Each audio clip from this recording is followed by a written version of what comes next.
বাংলাদেশে জুলাই অভ্যুত্থানে মানবাধিকার লঙ্ঘনের ঘটনা ঘটেছে আর বিষয়টি স্পষ্ট জানিয়েছেন জাতিসংঘের মানবাধিকার বিষয়ক high commissioner Volker Turk. 24 July August বিক্ষোভের সঙ্গে যুক্ত মানবাধিকার লঙ্ঘন ও নির্যাতনের উপর জাতিসংঘের মানবাধিকার তথ্য অনুসন্ধান প্রতিবেদনটি জেনেভায় উপস্থাপন করা হয়েছে। Human rights mechanisms can play a very important role. I think it's a really historic opportunity for the country. Bangladesh সময় বুধবার সন্ধ্যা 6টার পর ভলকার তুর্ক ওই প্রতিবেদনটি উপস্থাপন করেন। সেখানেই জুলাই অভ্যুত্থানে মানবাধিকার লঙ্ঘনের বিষয়গুলো উঠে এসেছে।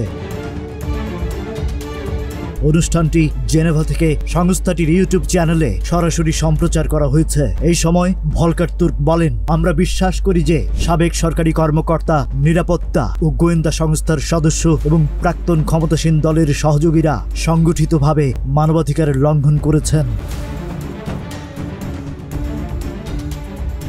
বাংলাদেশের জবাবদিহিতা, ন্যায় বিচার এবং মানবাধিকার সংস্কারের লক্ষ্যে সদস্য রাষ্ট্র এবং নাগরিক সমাজের সঙ্গে অনুসন্ধান এবং সুপারিশ নিয়ে সংলাপ হয়। এই সময় জাতিসংঘের মানবাধিকার বিষয়ক প্রধান বলেন, মানবাধিকার লঙ্ঘনের জন্য জবাবদিহিতা নিশ্চিত করাই সবচেয়ে গুরুত্বপূর্ণ।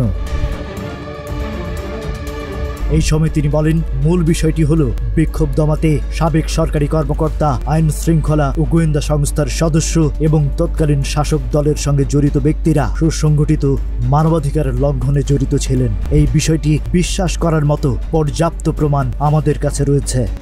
ভলকার তুর্ক বলেন, প্রকৃতপক্ষে আমরা জেনেছি যে বিক্ষোভ দমনের বিষয়টি সাবেক রাজনৈতিক নেতারা জানতেন এবং তাদের সমন্বয় ও নির্দেশনা ছিল।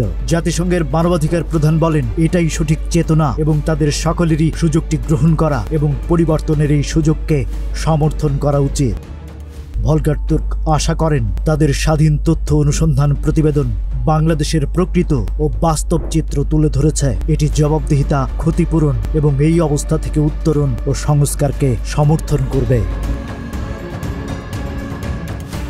Rajib Raihan, news flash 71।